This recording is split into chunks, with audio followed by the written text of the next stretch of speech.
The Titans have numerous remaining needs despite a very active free agency. What are the biggest needs remaining? How are they going to attack them? What players are left in free agency? And how might their draft plans be altered by the players they've already signed? We're going to break all of that down now. This is the Music City Audible. Let's get to it. Welcome everyone to another episode of the Music City Audible podcast presented by Broadway Sports Media in partnership with 440 Sports. I'm Justin Graver. With me as always is Justin Melo, and like I mentioned, today we are going to talk about the biggest remaining needs on this Titans roster after a week and a half or so of free agency, not quite a week and a half here. Let's get into this, but first, let me tell you about Sinkers Beverages in East Nashville and Bluegrass Beverages in Hendersonville. If you need some booze, if you need to stock up on drinks, head over to Sinkers Beverages or Bluegrass Beverages, or if you don't feel like leaving your house, maybe call Uber Eats. Get Uber Eats up going. Sinkers Beverages will deliver what you need right to your door. But if you do stop by, they've got a massive walk-in beer fridge that you're going to want to check out. And be sure to sign up for the In Crowd. The link is in the description of this episode. Be sure to sign up for the In Crowd for exclusive offers and updates you don't want to miss. Justin, how is it going today as we talk about the Titans' biggest remaining needs? Doing well. I think after this episode, I'm going to need some beverages from Sinkers and Bluegrass because there's a lot of needs on this team, both on offense and defense, in my opinion. And the only way to forget about it is to drink myself into oblivion. Yeah, or just to have your glass ready to toast the next time the Titans sign a player so you can celebrate with a drink from Sinkers Beverages. But let's get into this. So as we sit here recording this on Tuesday afternoon, you listen to this on Wednesday morning. Hopefully we don't miss anything in the next few hours here. But as we record this, the Titans reportedly have $46.4 million remaining in 2024 cap space.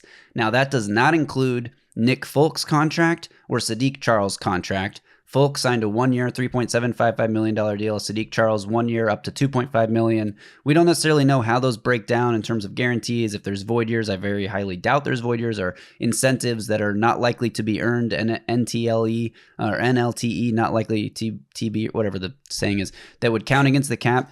Maximum, you're talking about a $6 million-ish. So the Titans have over $40 million in cap space. This also does not include the contract of defensive tackle Sebastian Joseph Day, who the Titans signed on Tuesday. So depending on what his contract is, it's around, the Titans are going to have around $40 million remaining here in cap space with which to attack the rest of free agency. The thing about having that much money is there's not a ton of players out there that are going to command contracts that are going to eat up even a big chunk of this money, or small chunks of this money will be taken by the remaining free agent signings. Of course, you got to account for the draft class, about $9-10 million set aside for that.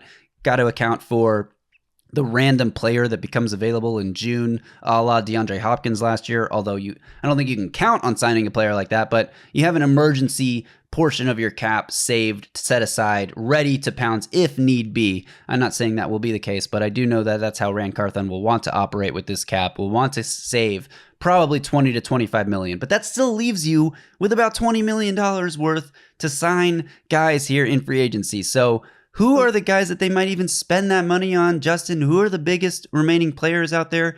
Well, let's start with the biggest remaining needs. And I think when we're talking remaining needs... Can I just make a quick note? Do you mind? Yeah, sure. Well, you said like 20 million. That's a lot of money when you look at the way these contracts are being structured nowadays. I just want to make sure our listeners, our fans, know that, because like, what's Tony Pollard's cap hit? $3.5 million this year, I think, and he signed $8 million per year. Like, we talked about the DJ Reader contract on yesterday's episode, like a lot of money, but it's like a $5 million cap hit this year. So 20 million is a lot, right? When you factor in how these contracts are structured, there's a lot of talented players you could add for a $20 million cap hit. Right. Like, isn't Calvin Ridley's cap hit like 12 this year? And that's a 4-year, $92 million contract, $23 million per year average. So 20 million in unused money is like 3 or 4 really good players. Exactly, which those guys are not left on the free agent market. Now, we can talk about trades here. I think we're going to touch on that in a little bit, but after we talk about available players in free agency. But for context, the Titans had about, $30 million entering free agency last year. They signed Azeez Al-Shire, Sean Murphy-Bunting, Daniel Brunskill. I mean, they signed a bunch of guys in free agency last year that were difference makers, not to huge contracts, but they made all that work, had the rookie money, had the money left over for DeAndre Hopkins.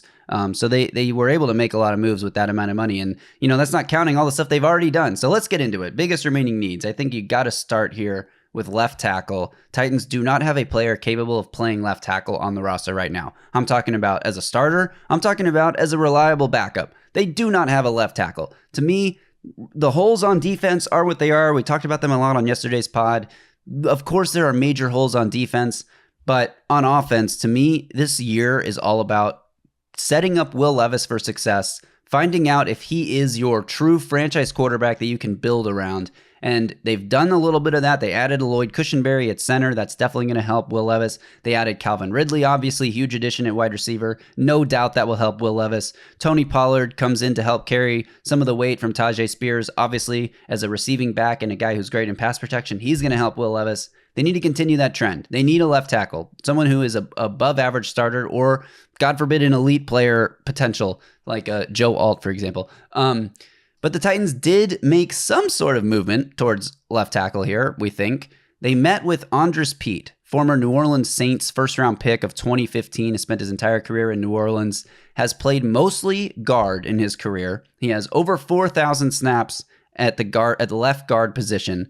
He does have almost 2,000 snaps at the left tackle position, including over 700 snaps at left tackle last year. Saints beat writers, guys in the media who cover the Saints, said Andres Pete was their best left tackle last year. Look, he only allowed 2 sacks last season. He's not a great player. You look at his PFF grade and you think, man, this guy is average at best. Andre Dillard allowed 12 sacks last year. So if you think Andre Dillard allowed 2 sacks while we were recording this episode. Like, you talk about the Dennis Daly nightmare, the Andre Dillard nightmare, the rotational players that were shoved in at left tackle after Andre Dillard was benched last year, nightmare. The Titans could do a whole lot worse at left tackle than Andres Pete. He's older. I think, what is he, 30 years old now?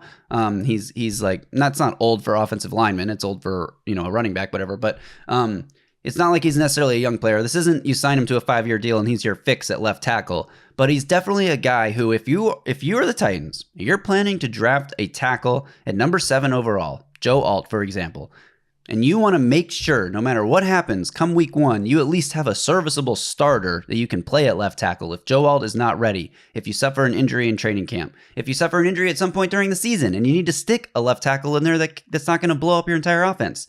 I think Andres Pete is a great candidate for that. Like I said, he played over 700 snaps at left tackle last year and only allowed 2 sacks.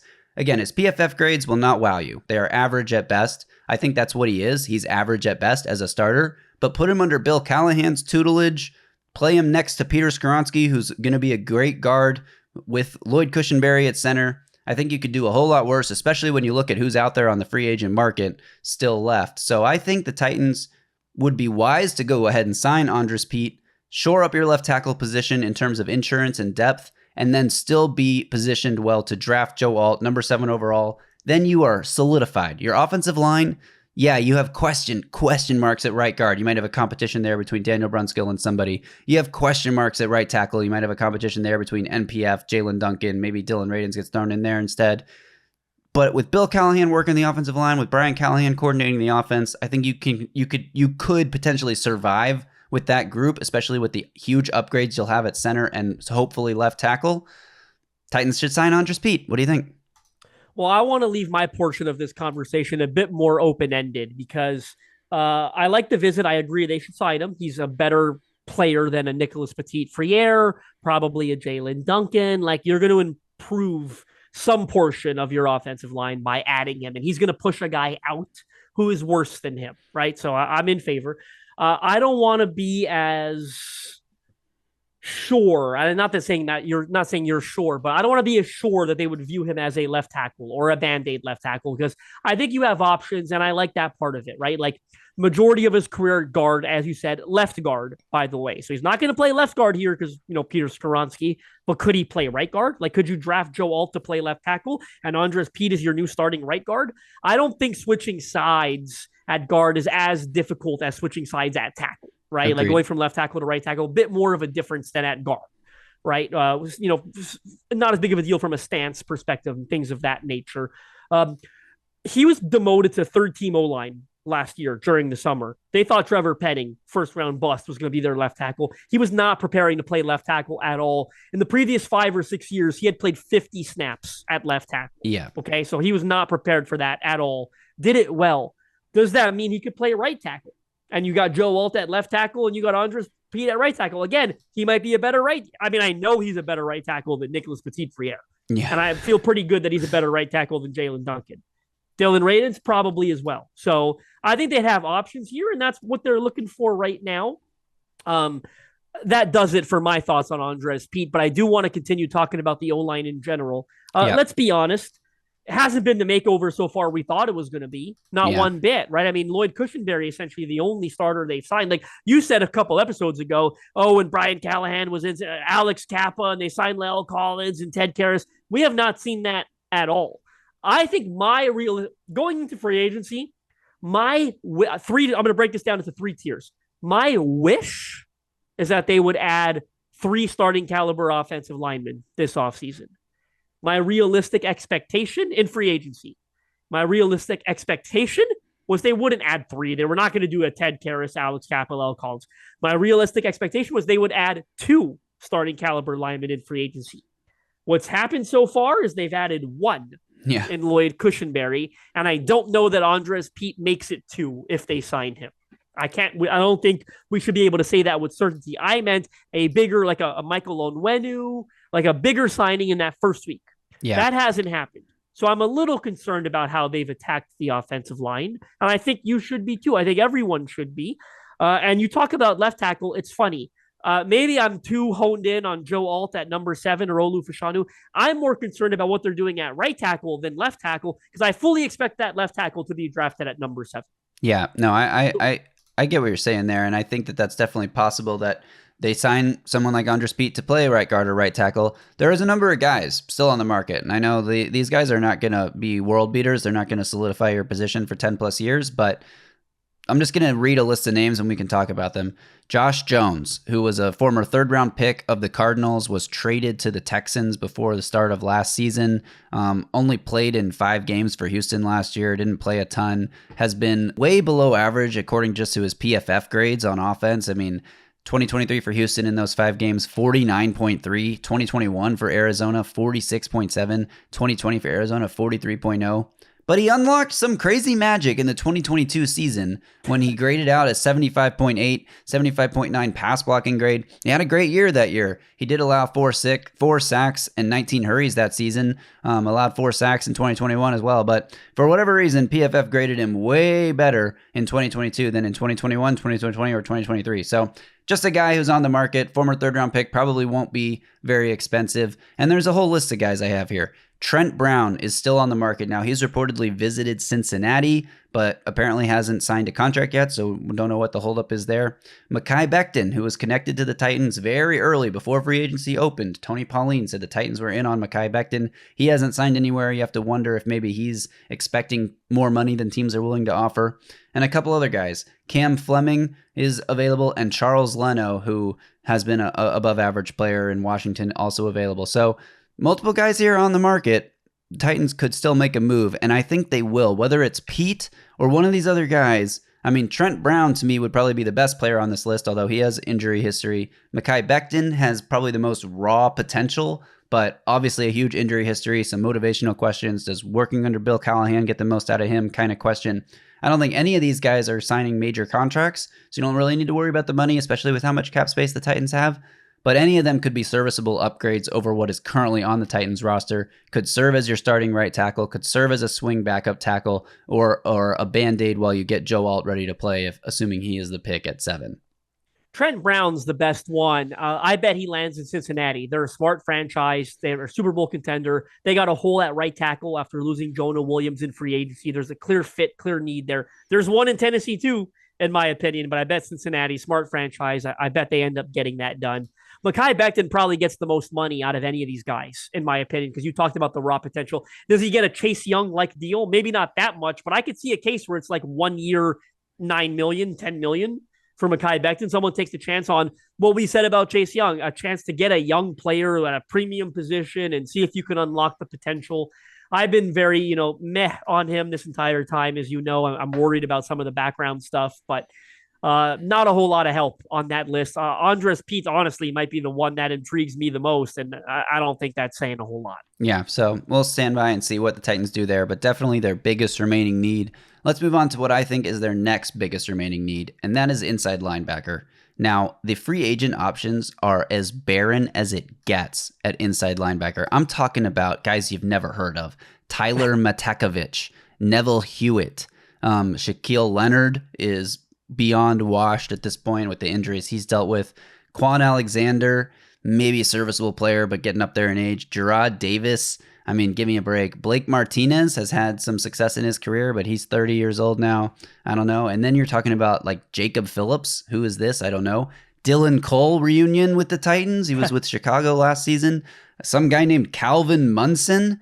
And then Zach Cunningham is available. Look, if you go to the free agent page on Spotrac and you search inside linebacker available status, there are 10 players listed here. That's it. 10 players. Now, obviously, there's more guys than that available, but we're talking about practice squad level players here. The Titans are down to signing, washed-ish, over the hill type linebacker here in free agency, playing Otis Reese or Jack Gibbons as your starting inside linebacker, or drafting a guy presumably on day 3, because you only have a first-round pick and a second-round pick on the first 2 days, and I highly, highly doubt the Titans are prioritizing inside linebacker enough to draft one with a top 38 pick.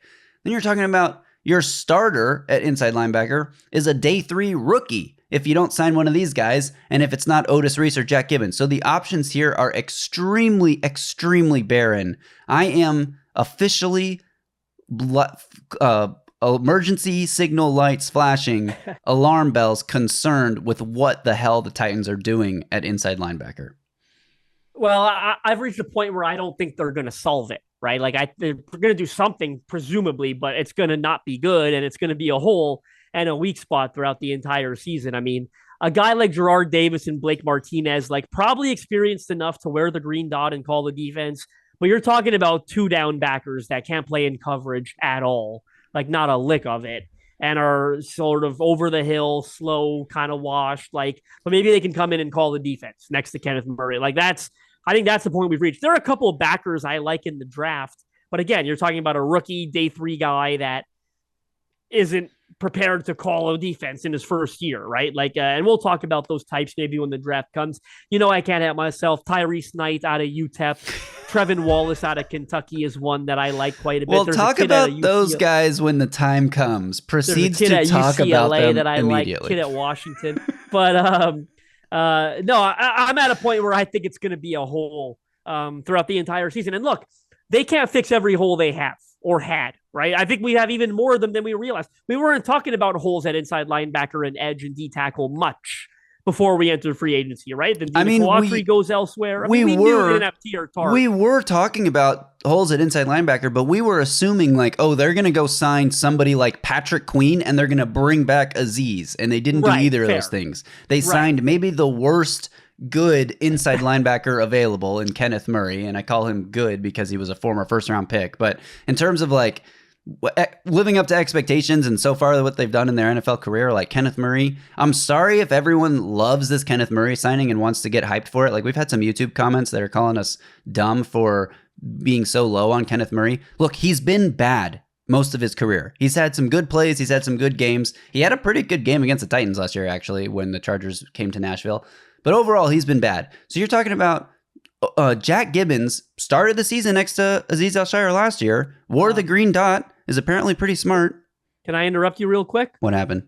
The Bengals did sign Trent Brown, as I predicted 3 minutes ago. Okay. No, we're leaving it in because I said they wouldn't let him get out of the building. They're a smart franchise. It's a 1-year deal for Trent Brown in Cincinnati. So there you go. Titans miss out on another tackle. The options are drying up there. But back to linebacker. Jack Gibbons started the season last year, wore the green dot for Tennessee, is apparently a very smart player, was a Mike Vrabel guy, we all thought, because Mike Vrabel came up with the Dr. Gibby nickname and everything, but apparently the Titans like him enough to tender him. He signed his tender. He will be back with Tennessee this year. I could definitely see a path where he's starting next to Kenneth Murray on week opening game of the season, week 1. And it's like, well, this is what we're dealing with this year. Hopefully the rookie we drafted in the 6th round can get up to speed quickly and start playing by week 5. Cause otherwise I don't know what you're doing at this position.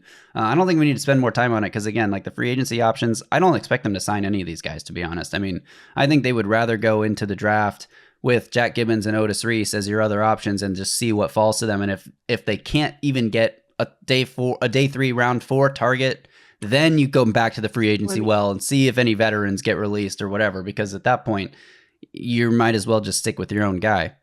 I'm high on Otis Reese, by the way. I want to say that. I know, there's such a small sample size, but really like the way he played down the stretch. I am high on him. But again, I think my bigger concern is having a veteran leader in there that can call the defense and get Kenneth Murray to do the right thing on most plays. So I like I like Otis Reese, but they don't have that kind of type. And I'm just going to end by saying this, sort of repeating myself, but one final note. I think it's going to be a whole all year long. If there's a couple holes that they don't plug this offseason, because I don't think it's realistic for them to have plugged all of them, I don't really mind that inside linebacker is one of them because it's the non-premium position. I agree with that. And really quickly on Otis Reese here, PFF graded him out as a 76.9 for the 3 games he played last season, week 16, 17, 18. He was flying all around, all over the field. He was. He was a guy who stood out in preseason too. I don't know if you remember us talking about who's this Otis Reese guy that Mike Vrabel keeps talking about in press conferences, and then we saw him in preseason and he played well. Look, week 17 against Houston, he had an 89.9 grade by PFF. That's 0.1 shy of what they consider elite. 90 is elite on PFF. So that is a really nice grade there. And he was okay in coverage, actually. I mean, he allowed an 89.1 passer rating when targeted, 7 catches on 8 targets, but very, very minimal yards after catch, 15 total yards after catch on 7 receptions allowed. So making the tackle as soon as the guy gets the ball, obviously huge. I agree there's potential there. I just don't think you can go into a season saying he's good enough that we can count on him, that we don't need to do anything else at the position. Yeah. Final note, I like to throw our listeners a nugget once in a while, even if it's several months later. You remember I broke a lot of news on Titans cut down day. They never considered cutting him, essentially. Like that was one I had heard at like 7 a.m. that morning that he had made the team, that he was going to make it. And I didn't break it until really a lot closer to the deadline because, I had a source inside the building with the team, and I was waiting to hear more. Like it didn't seem definitive to me at the time.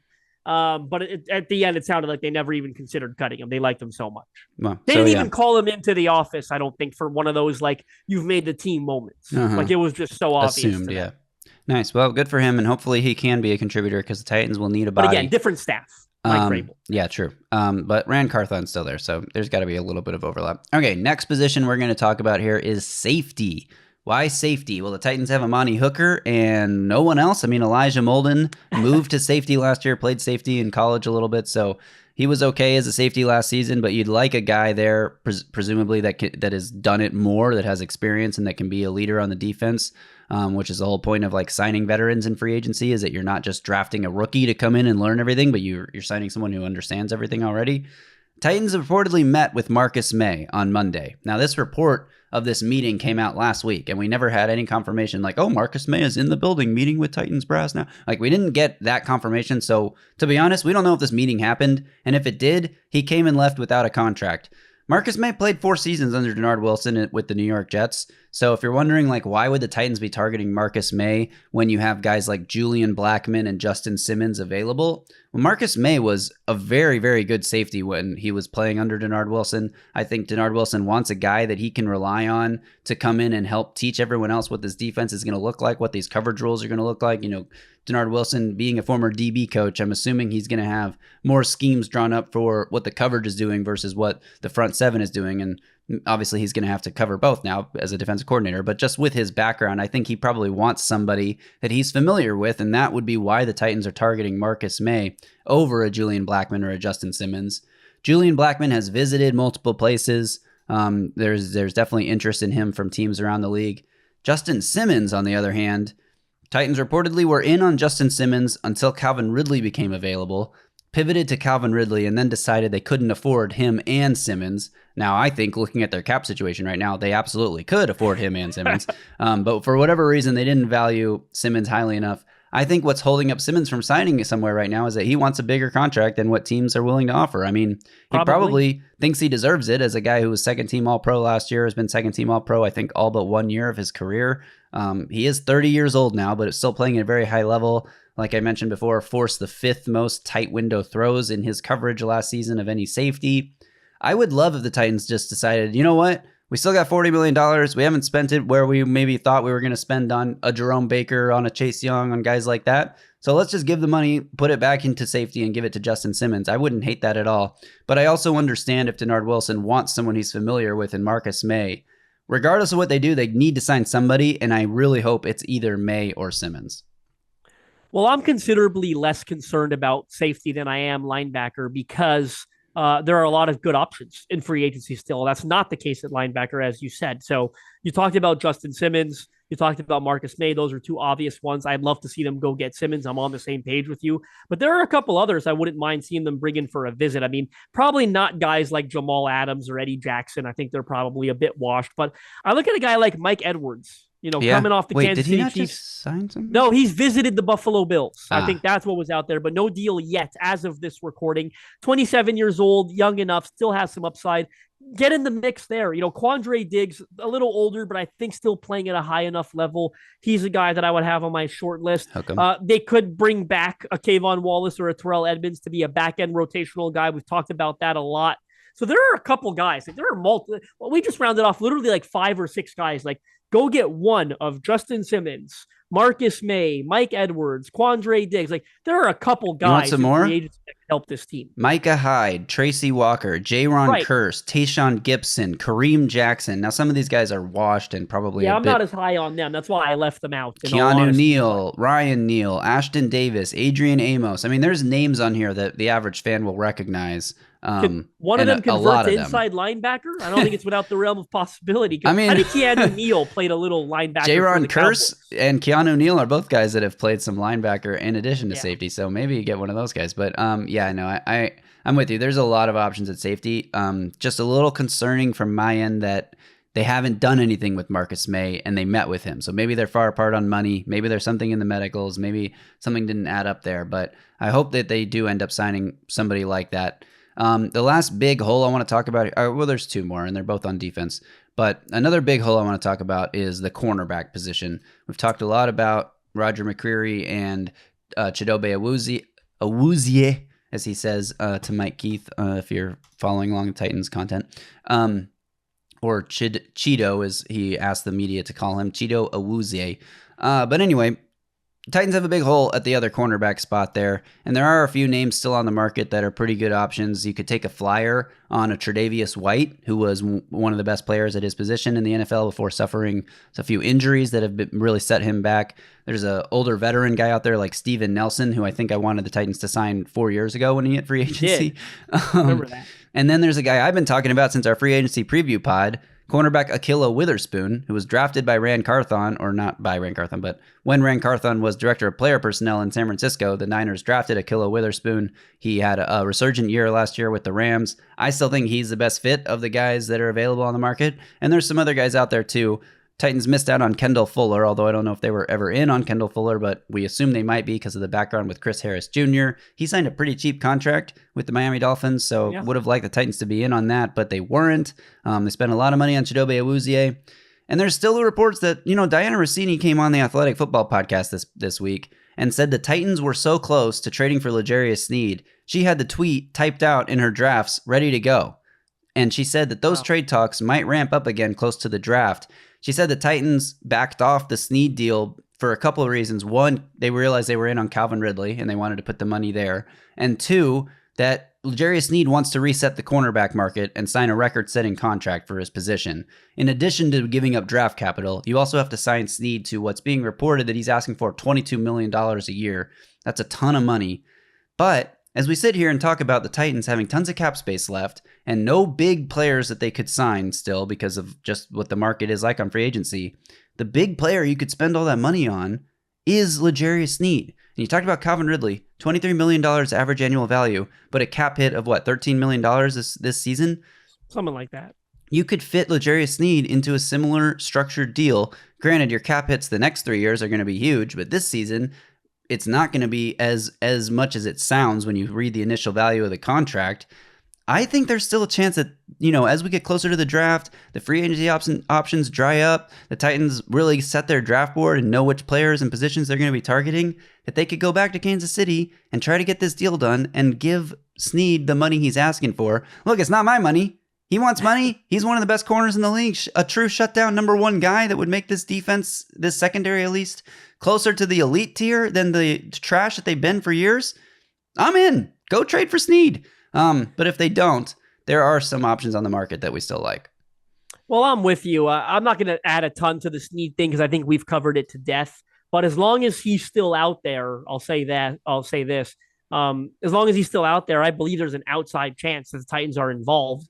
So until that situation reaches its conclusion, maybe his asking price goes down. Maybe more importantly, maybe the Kansas City Chiefs asking price goes down, because the longer this drags out, the worse it gets for both of them. So, and maybe that plays into the Titans' hand. So we'll see what happens there. There are a couple of guys you mentioned in free agency. Kilo Witherspoon, I think, is one that's intriguing. Bounce back year with the Rams, like you said.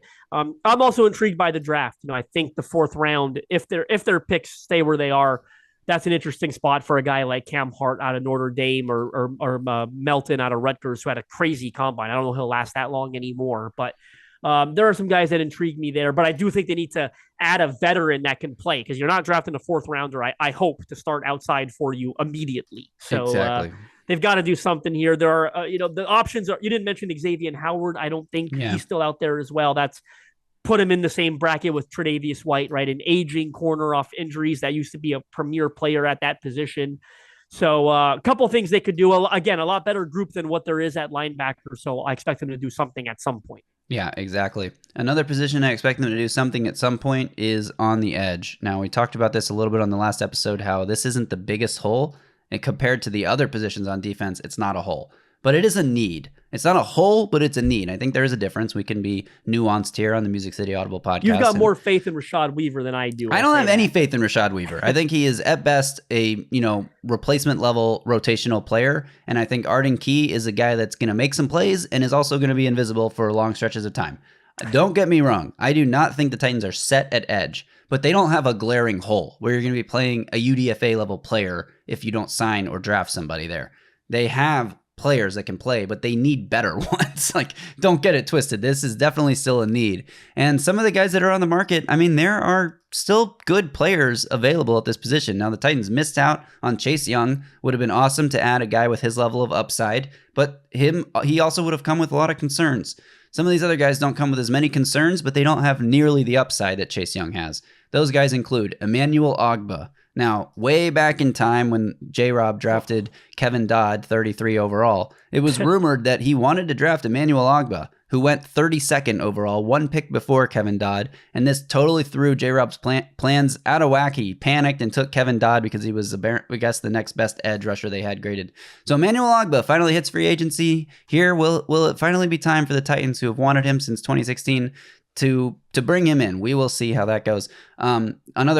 A few other guys available include Derek Barnett, local guy, played at University of Tennessee. I liked him so much coming out way back when. I did too, and he was very productive for the Eagles, not as productive for Houston Texans last season, but I think a guy that can help if he's in the right role. And I think with the Titans, you have enough, like I said, bodies there, not necessarily all great productive bodies, but enough bodies there that he could be a productive player for Tennessee. Carl Lawson is back on the market now. Overlapped with Brian Callahan in Cincinnati for a little bit before Lawson went and signed a deal with the New York Jets, and then never really played because he tore his ACL, and the Jets had a lot of bodies at that position. And he's a guy that I would take a chance on, again, as a rotational edge rusher kind of guy. And a last one I'll mention here is Mike Dana. Who do you like at edge here for the Titans, and is there a chance that they sign one of these guys, or is this a position... some people are starting to speculate the Titans will draft an edge at 7 overall, like Dallas Turner. I don't really buy into that hype at all. No. I think they're definitely going Joe Alt at 7. I'm fully cemented on that. But the Titans still need to add some players at the edge position, or at least one player here. A guy that would intrigue me, that I'm talking a total flyer because he's been derailed by injury the last couple of years, is Tyus Bowser from the Baltimore Ravens. Still like 27, 28 years old. Denard Wilson will know him. Even if he didn't play last year, he'll know him from being inside the building. Honestly, I think at this point, I would settle for just a base end type that can play on early downs. And I think there are shrewd additions to be made there. Mike Dana is my favorite Yeah. that you mentioned from the Kansas City Chiefs. Call me crazy or revisionist or whatever. I would have done the deal Houston did with Mario Edwards Jr. for a 1-year deal and brought him back and let him play base.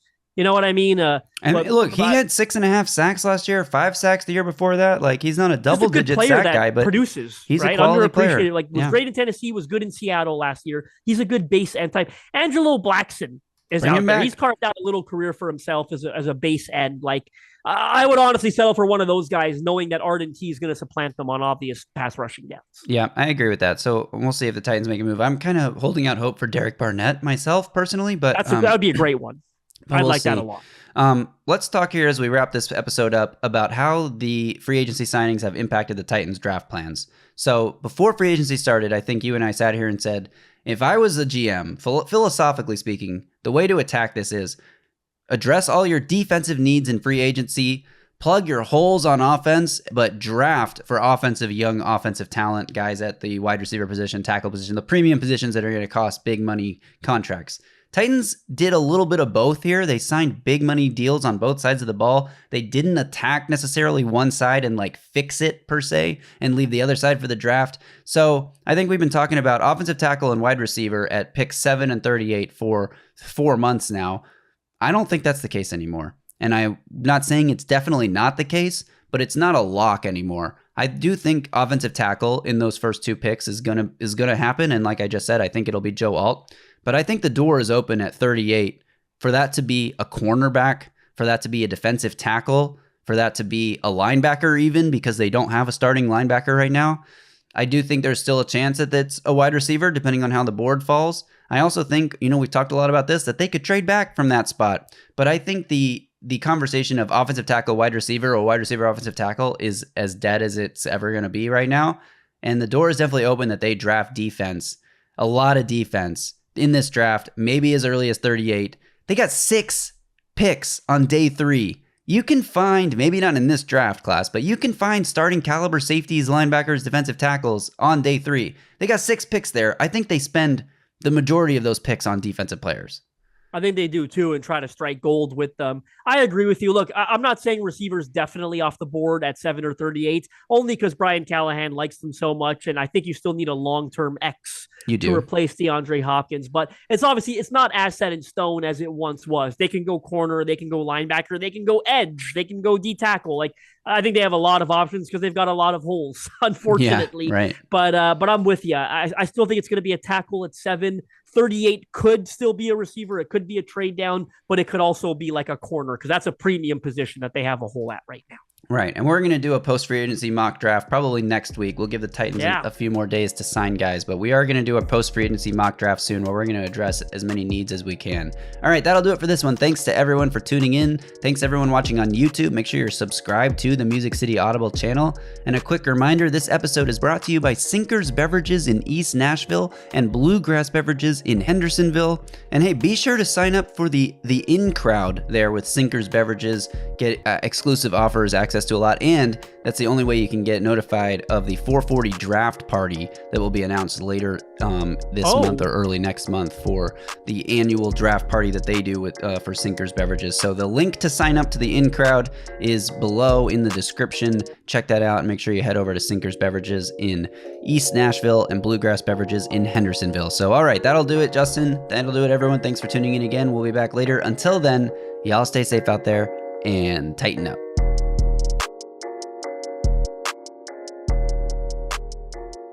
A Broadway sports media production.